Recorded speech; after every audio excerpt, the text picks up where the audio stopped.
Gênesis capítulo 15, e eu quero compartilhar com você uma palavra que é muito recheada de simbolismo. Então, mais do que nunca, hoje eu preciso muito da sua atenção, porque se você não entender o simbolismo que tem nessa palavra, você vai desperdiçar o que Deus tem para falar no teu coração. Então, hoje eu preciso muito da sua atenção, e inclusive antes de nós lermos a Bíblia, eu vou te pedir, só para quem está no presencial, por gentileza, pega teu celular agora, abre o YouTube, abre a transmissão da nossa igreja, deixa um like nesse vídeo.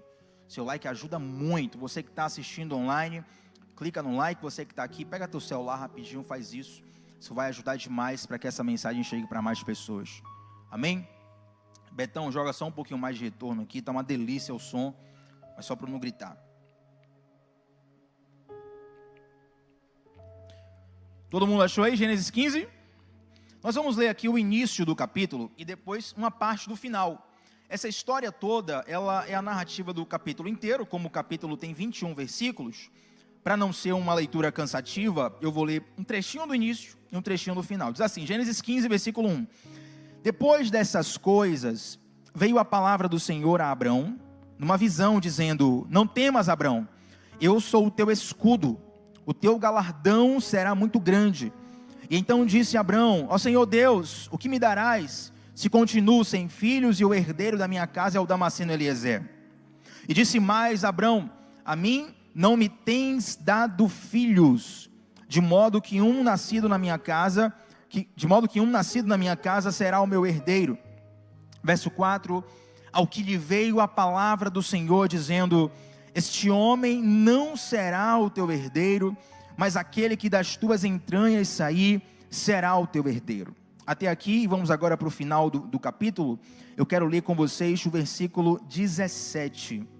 Posto o sol, houve densas trevas, e um fogo fumegante, e uma tocha de fogo apareceram, e passaram por aquelas metades, e naquele mesmo dia, fez o Senhor uma aliança com Abraão. Maravilha. Gente, esse texto aqui realmente ele tem muito simbolismo, tem uma carga simbólica que se você não prestar atenção, você vai perder a bênção. Mas eu garanto que se você manter o foco nessa noite, Deus vai falar contigo de uma forma profunda. Deus vai renovar o teu ser. Você talvez entenda coisas no Evangelho que até hoje você não entendeu. E quando você entender, você vai ter uma base muito mais sólida para compreender muitas outras coisas que Deus tem para te falar. Amém? Põe a mão no seu coração e fala assim, Senhor, fala comigo nessa noite. Senhor, fala comigo nessa noite. Gente, Gênesis capítulo 15 é um momento muito especial porque Deus está fazendo uma aliança com Abrão. Se você for estudar a história de Abrão, perceberá que em diversos momentos Deus relembra as promessas dele para Abrão. Deus chama Abraão, sai da tua terra, da tua parentela, e vai para a terra que eu te mostrarei. E então Deus, em determinados momentos, ele relembra essa aliança para Abraão. Gênesis capítulo 15 é um desses momentos, e quando Deus chama Abraão mais uma vez para dizer que ele tem promessas sobre a vida de Abraão, Gênesis capítulo 15, versículo 1 diz assim, a palavra do Senhor veio a mim, ou veio a mim a palavra do Senhor. É interessante que no original esse texto é falado, Vaihi devai Adonai, que significa, como eu acabei de ler, veio a minha palavra do Senhor. Mas tem um sentido até um pouco mais profundo. É a mesma palavra que os profetas utilizavam quando eles iam profetizar. Então veio a minha palavra do Senhor, e eles começavam a profetizar. Então veio a minha palavra do Senhor, profetizava. Mas esse termo, então veio a minha palavra do Senhor, literalmente falando então o Senhor veio a mim em forma de palavra. Interessante isso, né? Então, Deus veio a mim em forma de palavra. Isso é tão profundo, tão poderoso, que de fato, muitas vezes, parece que Deus nos visita em forma de palavras. Eu acredito que ninguém aqui tem uma selfie com Deus, ninguém tem um vídeo com Deus. Nós não vimos Deus ainda com os nossos olhos físicos. Mas quantas vezes a gente vem para um culto carregado, cansado, esmagado pela vida, e recebemos uma palavra e temos a impressão que Deus nos visitou com aquela palavra. Mas na verdade isso não é apenas impressão, isso não é licença poética. Deus, Ele de fato nos visita através da palavra. É por isso que nós escutamos com o nosso ouvido e no nosso coração algo é transformado. Se você recebe um shot motivacional de algum coach, isso te deixa num estado de êxtase que logo se esvai. Mas quando você recebe de fato a palavra do Senhor, essa palavra te sustenta por muitos e muitos dias. Quando você recebe de fato a palavra do Senhor, essa palavra te sustenta por toda a sua vida. Às vezes é a mesma palavra, não precisa ser uma palavra diferente, é a mesma palavra, mas quando você lê ela de novo, é como se Deus estivesse falando com você pela primeira vez. E quando nós temos essa interpretação de que Deus veio a Abraão em forma de palavra, essa não é apenas uma licença poética, porque na verdade, se você for a João capítulo 1, no Novo Testamento, o apóstolo João começa o seu evangelho dizendo: no princípio era a palavra. A palavra estava com Deus e a palavra era Deus. E a palavra se fez carne e habitou entre nós. Talvez em algum momento da sua vida você tenha feito uma oração boba, digamos assim, mas dizendo: Senhor, eu quero te ver. Talvez com seus olhos físicos você não veja Deus como você assiste o seriado The Chosen e vê um ator interpretando Jesus. Talvez essa oportunidade com os nossos olhos não tenhamos, mas toda vez que você recebe, não no teu ouvido apenas, mas no teu coração, a palavra de Deus, Deus está te visitando. Eu oro para que nessa noite, por toda a sua vida, o Senhor vá até você através da palavra. E Deus então, veio a palavra do Senhor para Abraão, e Deus começa a conversar com Abraão. E é interessante, gente, que nos versículos 2 e 3, Deus relembra a promessa para Abraão. E Abraão faz uma pergunta para Deus: Senhor, do que me adianta o Senhor me dar tantas coisas se eu não tenho filho, se eu não tenho herdeiro? É basicamente, digamos assim, vamos pensar, né? É como se você estivesse num leito de morte, falta 1 hora para você morrer, aí Deus fala assim, ó, eu vou colocar um Pix na sua conta de um valor interminável. Aí você fala: qual o sentido? Eu vou morrer. Se você tiver família, ainda ajuda, que a herança vai ficar para a família. Mas se você não tem família, se você não tem filho, se você não tem continuidade, essa é a pergunta de Abraão. Ele fala: Senhor, do que me adianta ganhar tantas coisas se eu não terei continuidade, se eu não terei herdeiro? Tanto que ele propõe para Deus que o herdeiro dele fosse Eliezer, o Damasceno. Essa expressão, o Damasceno, significa que Eliezer é filho de alguém que veio da região de Damasco, ou seja, Eliezer não é hebreu. Eliezer não era sequer do povo de Abraão. E Deus relembra para Abraão o seguinte: Abraão, você terá um filho, e será um filho natural, esse filho vai sair de você. Muitas vezes, quando Deus libera uma promessa sobre as nossas vidas, e quando Deus relembra a promessa dele sobre as nossas vidas, essa promessa quase nunca bate com o cenário atual que a gente vive. Quase nunca. Não vou dizer nunca, porque Deus faz o que Ele faz, né? Eu não posso limitar Deus.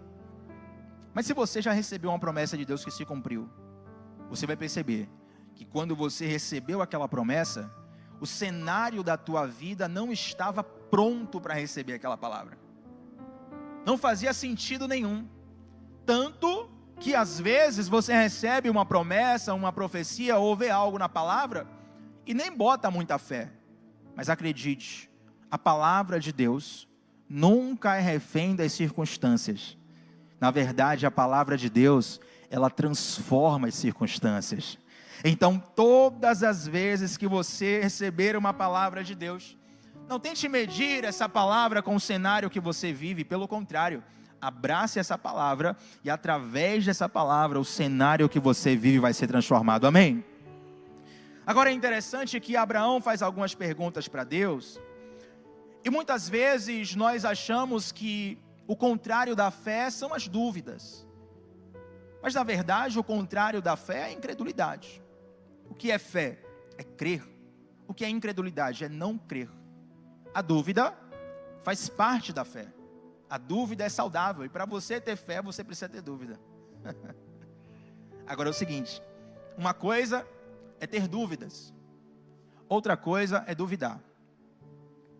É humano e natural e saudável ter dúvidas. O que você não pode é duvidar. Tiago, como assim ter dúvidas e não duvidar?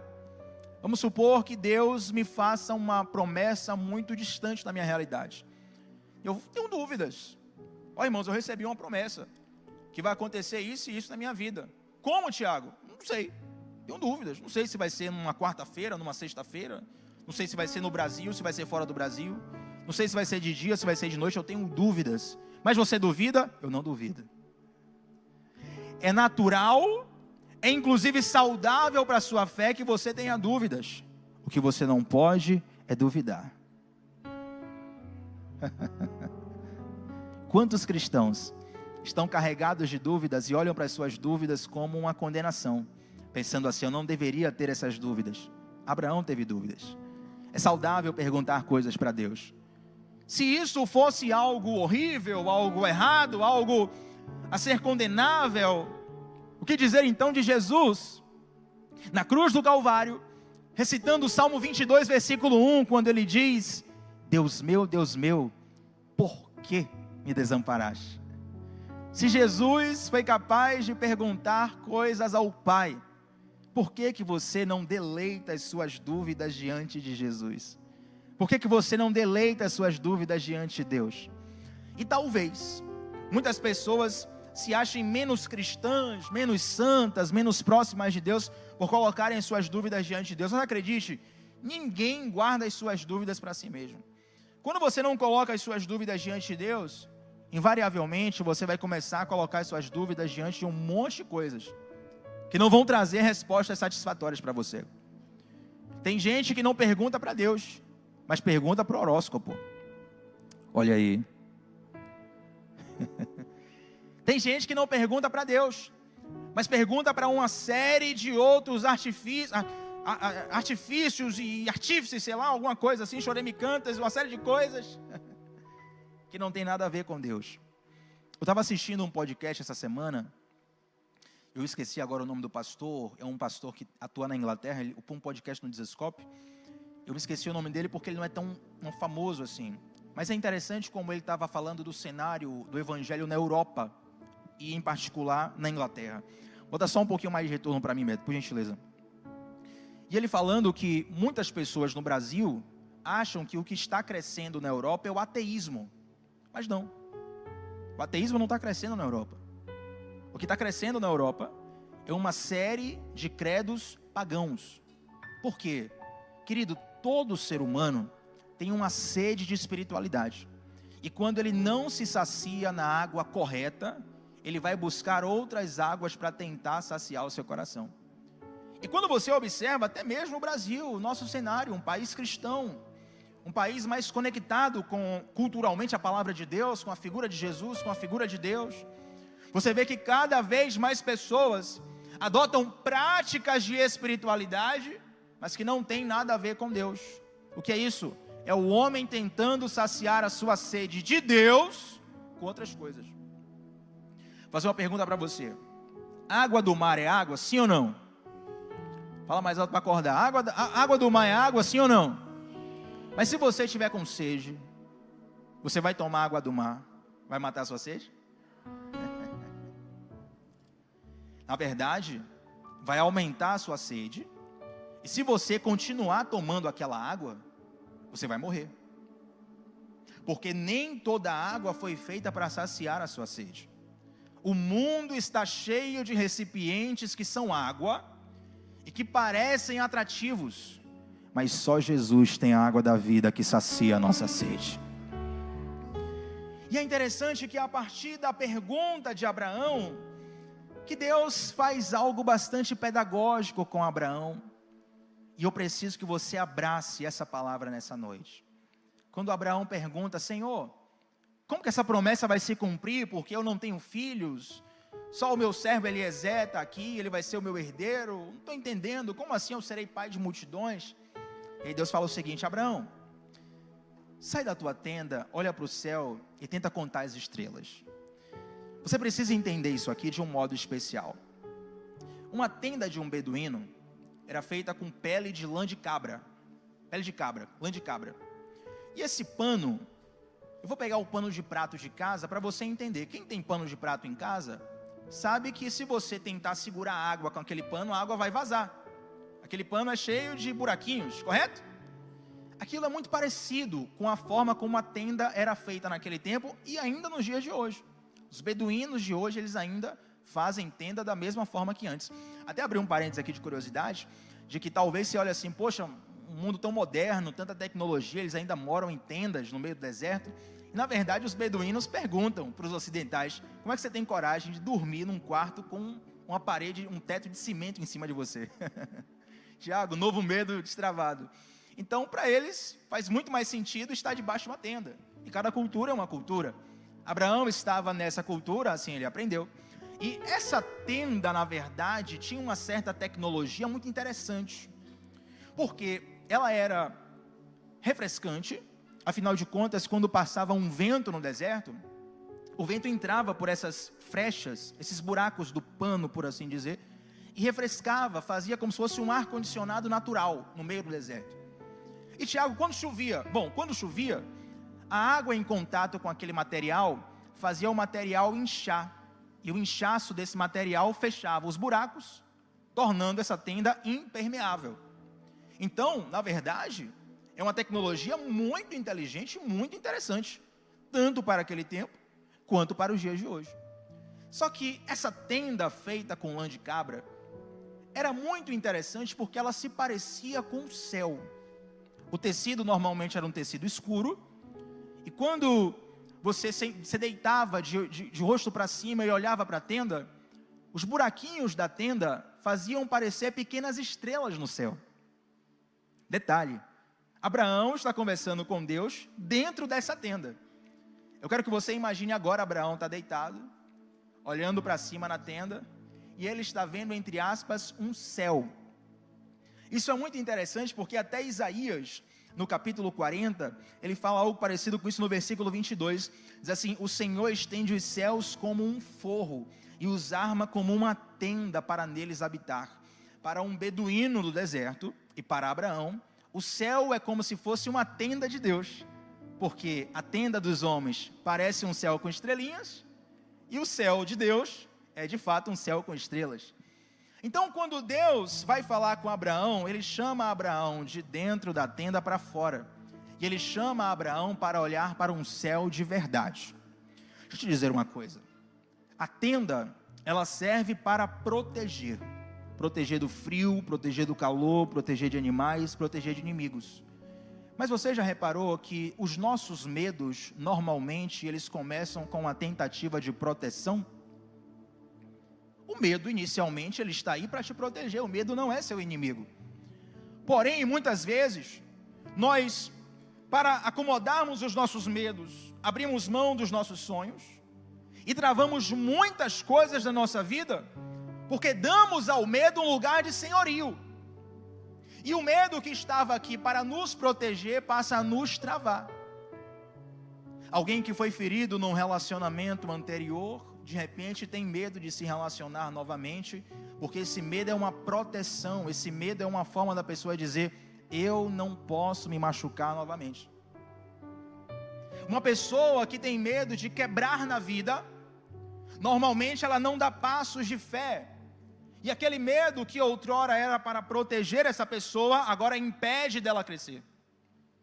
Existem diversos tipos de medo, e muitas vezes, para nós de fato vermos a promessa de Deus e ouvirmos a voz de Deus, nós precisaremos sair do nosso céu de mentira, da nossa tenda, para olhar o céu de verdade que Deus quer nos mostrar.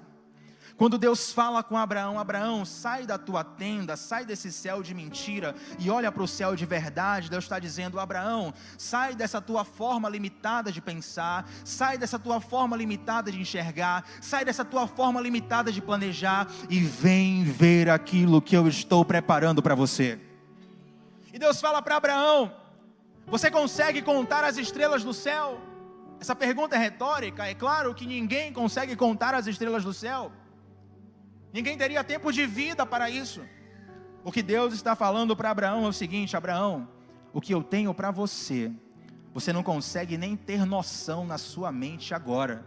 Queridos, Abraão estava fazendo um drama porque ele achava que ele não ia ter um filho. Olha quanto milhões e milhões e milhões e milhões de descendentes Abraão tem hoje. Mas não apenas os descendentes físicos, os descendentes genéticos, mas também os descendentes espirituais. Porque lá na carta aos Romanos, o apóstolo Paulo diz assim: não são os filhos de Abraão aqueles que vieram da genética de Abraão, mas aqueles que creem no mesmo Deus de Abraão. Eu e você, nós somos cumprimento da promessa de Deus para Abraão. E eu estou aqui nessa noite para te lembrar, assim como Deus falou com Abraão: Abraão, sai da tua tenda, sai do teu mundo limitado, sai da tua visão limitada, sai do teu pensamento limitado e vem aqui receber o que eu tenho para você. Deus está falando para você nessa noite, quem crê recebe isso. Deus está te chamando para você viver algo que você ainda nem tem noção. Mas para ver é preciso sair da tenda. Curioso que a narrativa do capítulo é muito grande, o capítulo tem 21 versículos. Mas eu pulei para o final justamente porque quando Deus começa a falar com Abraão, parece algo um pouco desconexo. Observe, eu quero ler com você o versículo 5, que diz assim: então o levou para fora e disse: olha agora para o céu e conta as estrelas, se as pode contar. Então lhes disse: assim será a tua descendência. Verso 6, creu Abraão no Senhor, isso lhe foi imputado na justiça. Até aqui a gente pregou, amém? Agora olha o versículo seguinte: disse-lhe mais: eu sou o Senhor que te tirei de Ur dos caldeus para dar-te por herança essa terra. Espera aí, essa aqui não é apenas uma lembrança que Deus está fazendo da promessa para Abraão, mas Deus aqui já começou a fazer o pacto dele com Abraão. Porque a história e a arqueologia nos diz que um acordo, uma aliança naquele tempo, começava com o rei superior falando para o inferior aquilo que ele fez de benfeitoria. Como é seu nome, meu irmão? Luciano. Então digamos que eu fosse Deus e Luciano é Abraão. Se eu quisesse naquele tempo fazer um acordo, um contrato mesmo com Luciano, o preâmbulo do contrato começaria assim: Luciano, eu sou Tiago, aquele que pregou na Lírio Armação aquele dia e te abençoou. É sempre o superior falando com o inferior as benfeitorias que ele havia feito.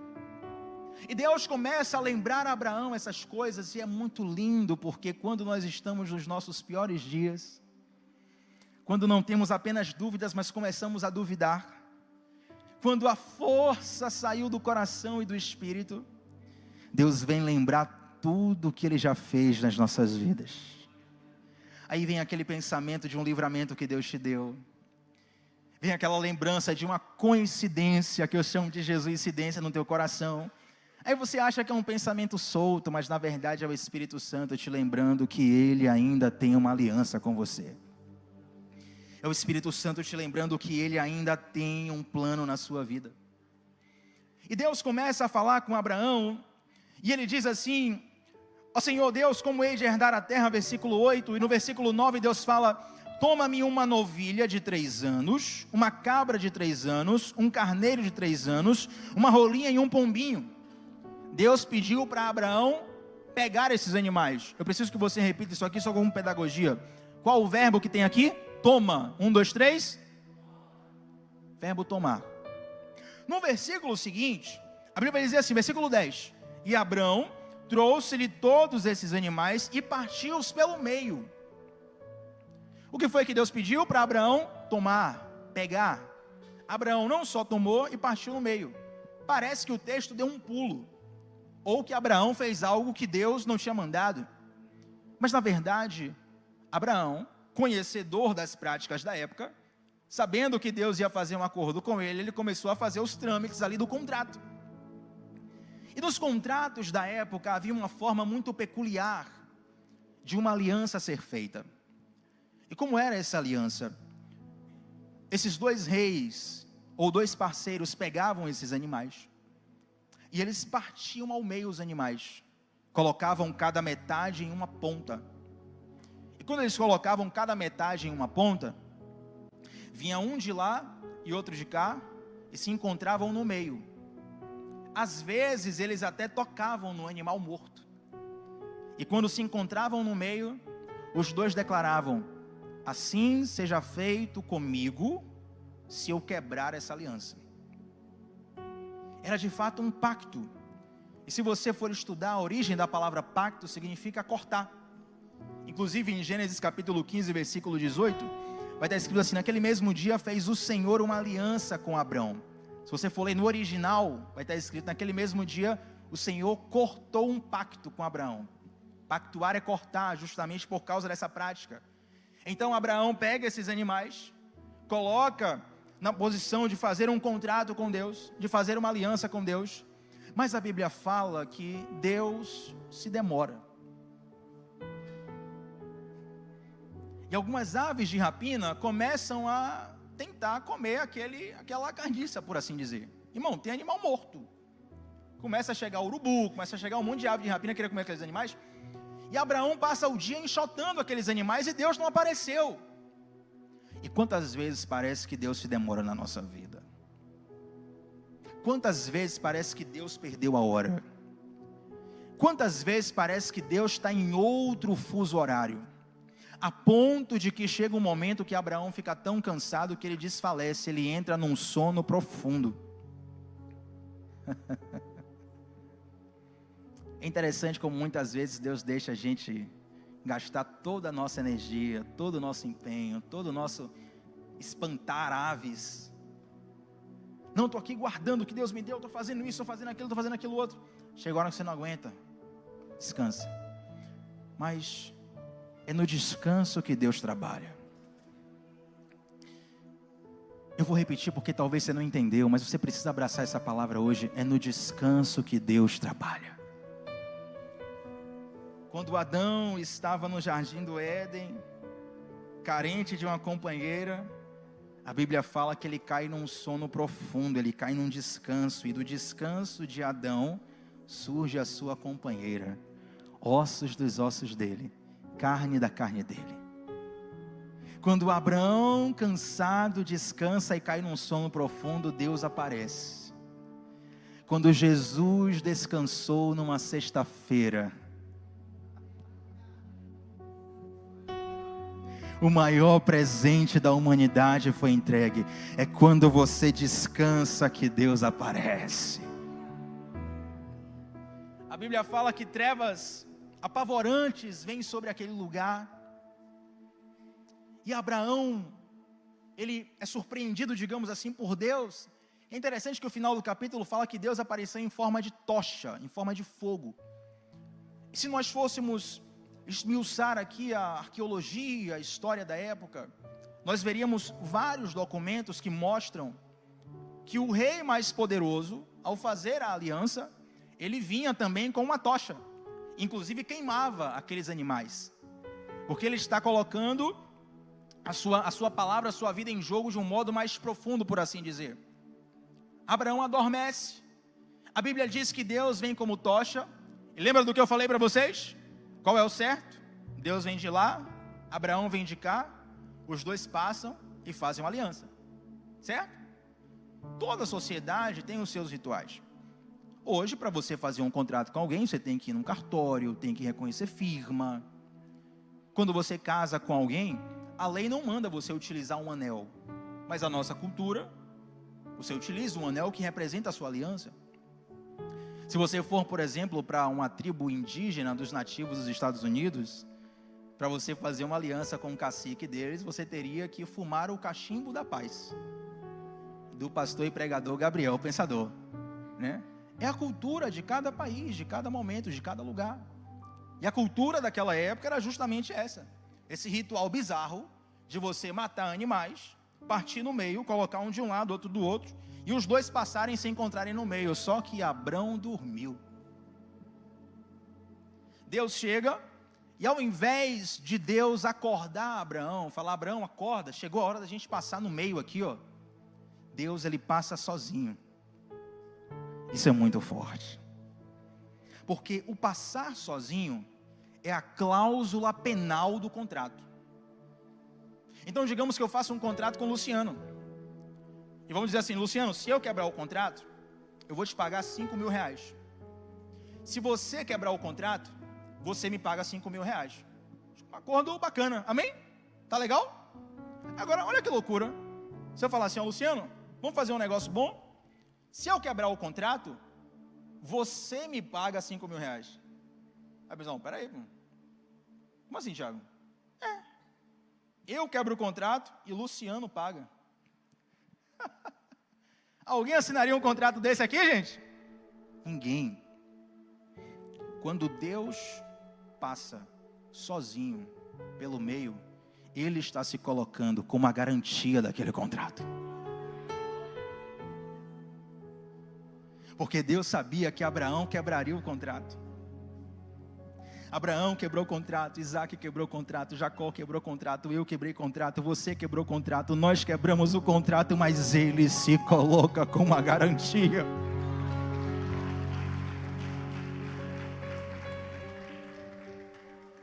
E é impressionante como essa garantia, milênios depois, nasce em Belém, cresce em Nazaré, começa o seu ministério aos 30 anos, o ministério que dura aproximadamente 3 anos e meio, e chega na semana da Páscoa, chega a hora dessa dívida ser paga. Quando Jesus entra em Jerusalém para ser sacrificado, querido, tudo aquilo era um cumprimento simbólico das profecias do Antigo Testamento. Se você for estudar a origem da Páscoa em Êxodo capítulo 12, você vai ver que tem todo um ritual que precisa ser seguido. Por exemplo, olha, 5 dias antes, a família tem que pegar um cordeiro e colocar o cordeiro para dentro de casa. Jesus entra em Jerusalém 5 dias antes. O animal para ser sacrificado não poderia ter defeitos. Em Êxodo 12 ainda não tinha sacerdote. Mas quando o sacerdócio é implantado, se você for oferecer um sacrifício a Deus, antes o sacerdote examina o animal que você trouxe, para saber se o teu animal não tem defeito algum. Se o teu animal tiver defeito, ele não é apto para o sacrifício. Jesus, antes de ser crucificado, ele é interrogado por Pôncio Pilatos. Pilatos pergunta de cá, pergunta de lá, pergunta de cá, pergunta de lá, faz um interrogatório completo com Jesus. E no final Pilatos fala assim, ó: eu não vejo culpa nenhuma nesse homem.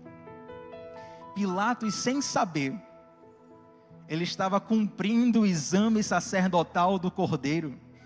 Enquanto Pilatos estava perguntando para Jesus, dizendo assim: eu não vejo defeito nesse homem, Pilatos estava pensando na pressão política, Pilatos estava pensando no que Roma iria achar, no que o povo judeu iria achar. No mundo espiritual, Pilatos estava dizendo: ele é um cordeiro sem defeito e está apto para o sacrifício.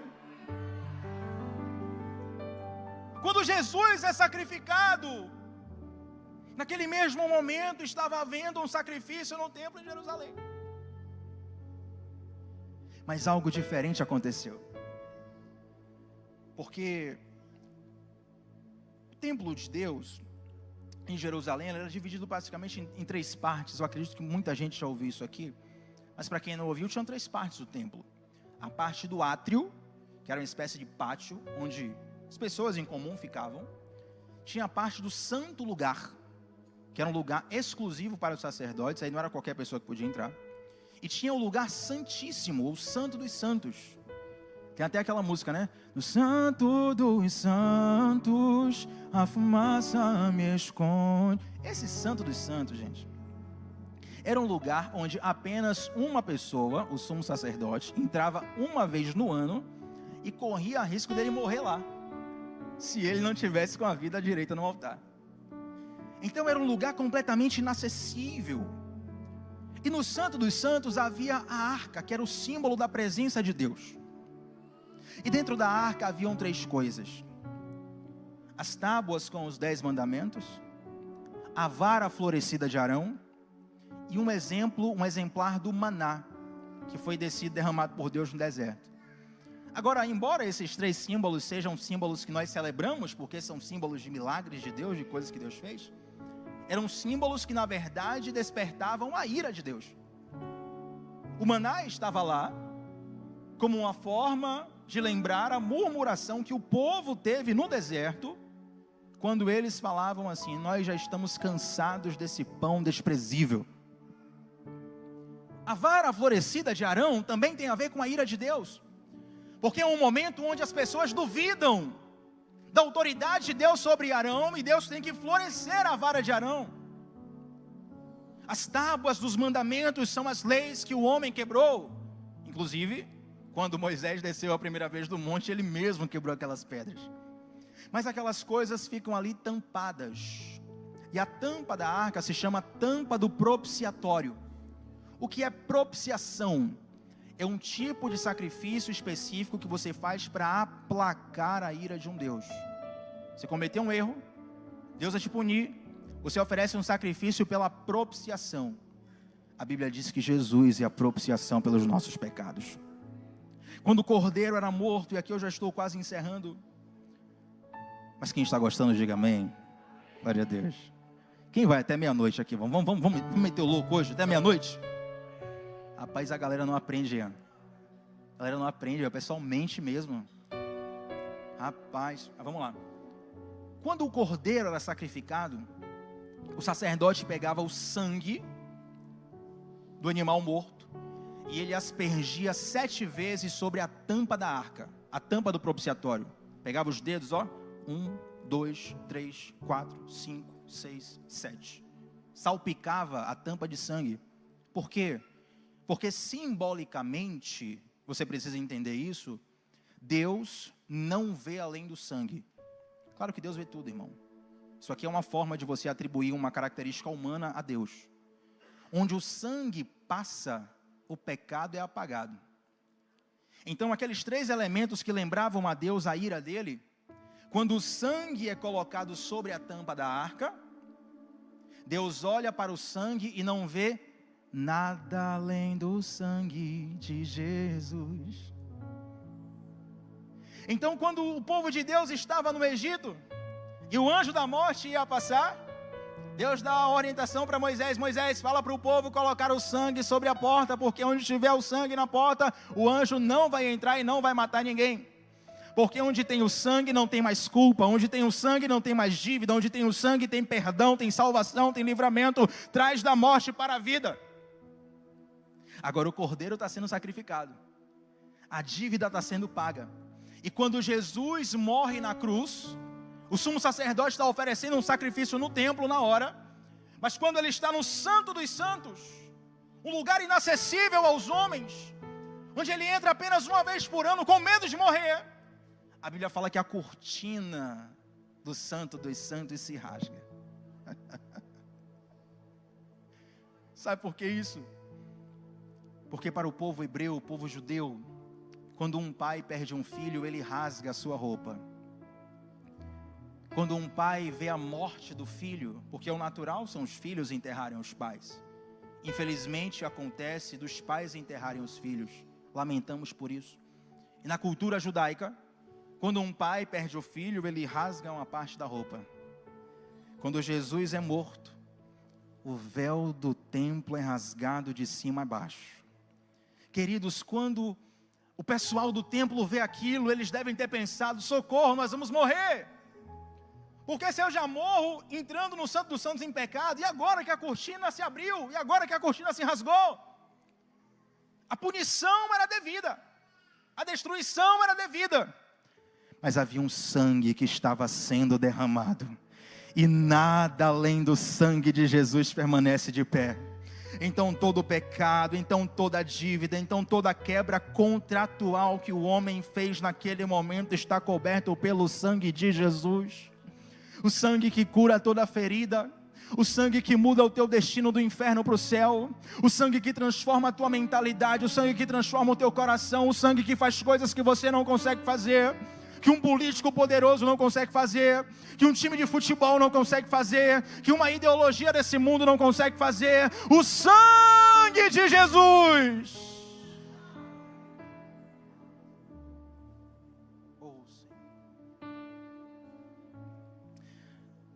Se coloque de pé nesse lugar.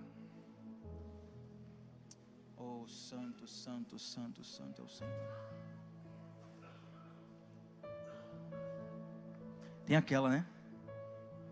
Deixou o esplendor de sua glória, sabendo o destino aqui. Foi ferido e sangrado no Gólgota para dar sua vida por mim.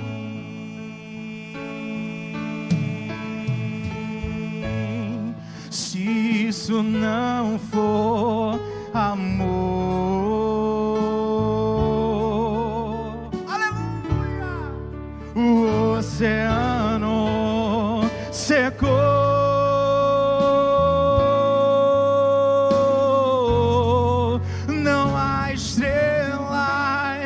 No céu,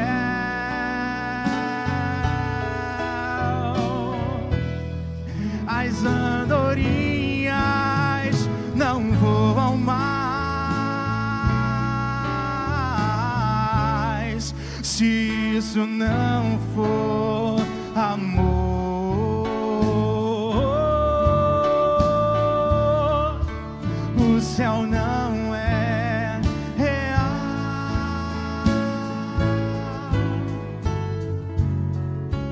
Tudo perde o valor. Segura, segura, segura. Se isso não for amor.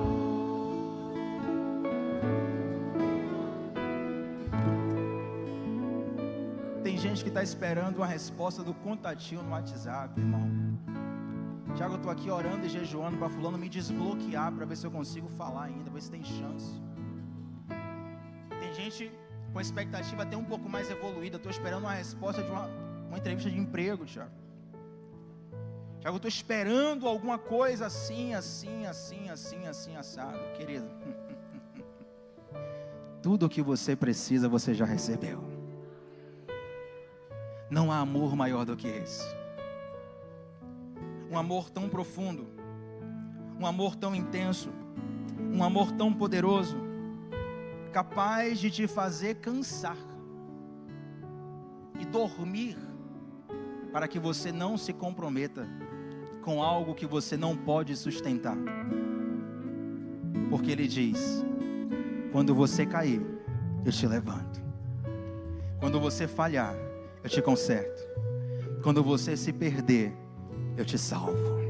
Oh, Jesus. Eu quero fazer uma oração nessa noite. Já vamos encerrar, porque vamos ter a ceia ainda. Mas eu quero fazer uma pergunta em especial. Se tem alguém aqui que deseja fazer uma aliança com Jesus nessa noite, ou alguém que nunca fez isso publicamente, talvez você tenha até recebido Jesus no seu coração, mas nunca fez isso publicamente, e a Bíblia nos direciona a isso. Ou você que já fez alguma vez e deseja refazer por alguma razão especial, eu quero te dar essa oportunidade. Rapidamente, faça um sinal com a sua mão assim, para nós orarmos por você. Tem uma pessoa ali, louvado seja o nome de Jesus. Tem mais alguém aqui que deseja fazer essa aliança com o Senhor? Faça um sinal bem alto, porque talvez eu não consiga enxergar você. Já precisamos encerrar. Tem mais alguém? Então vamos fazer uma oração especial. Eu quero convidar essa irmã que levantou a mão a vir aqui à frente, rapidinho. Vem cá, minha irmã, rapidinho. Nós vamos orar por ti. Fica tranquilo que a câmera não pega ninguém. É só para você receber uma oração e sentir também o calor da sua família espiritual, a igreja. Como é seu nome? Márcia. Queridas, estenda suas mãos para a vida de Márcia. Alguém que entendeu e abraçou a mensagem de hoje. Alguém que entendeu que o preço foi pago. Alguém que entendeu que o amor foi derramado. Alguém que está recebendo nesse momento uma presença indescritível de Deus. Estenda suas mãos, vamos orar. Senhor Deus, nós te apresentamos a vida de Márcia nessa noite. Nós queremos te pedir, ó Deus, em nome de Jesus, que o Senhor toque no coração dela nessa noite como o Senhor nunca tocou antes. Eu quero te pedir, Pai, para que o teu Santo Espírito, as irmãs da intercessão, por gentileza, vem alguém aqui. Pedir para que o teu Santo Espírito nesse momento anule toda a maldição lançada sobre a vida de Márcio. Desde uma palavra carregada de emoções vinda dos pais ou de alguém, até mesmo trabalhos espirituais que possam ter sido feitos contra a vida dela, nós cancelamos agora, porque agora o sangue foi derramado. Agora existe uma outra palavra final, e nada supera isso. Senhor Deus, eu quero te pedir para que toda marca que há na história de Márcia, que não foi o Senhor que fez, que seja desfeita agora. A tua palavra diz que se alguém está em Cristo, nova criatura é. As coisas velhas se passaram e eis que tudo se fez novo. Senhor, que a tua vida entre na vida de Márcia, de modo a ela ter uma nova alegria de viver, um renovo profundo no coração dela, Pai, e que o Senhor a sustente por todos os dias da vida dela, mas que agora ela sinta e perceba isso, porque hoje ela dá um passo de fé e de decisão para o teu amor, Senhor. E nós te agradecemos pela vida dela e pela vida de todos os que ouviram e receberam essa palavra, em nome de Jesus e para a glória de Jesus. Você pode aplaudir ao Senhor. Glória a Deus, glória a Deus, glória a Deus. Deus abençoe, querida. Pode voltar ao seu lugar, pode se assentar. Quero chamar aqui o pastor Paulo. Vamos para o momento da ceia nessa noite.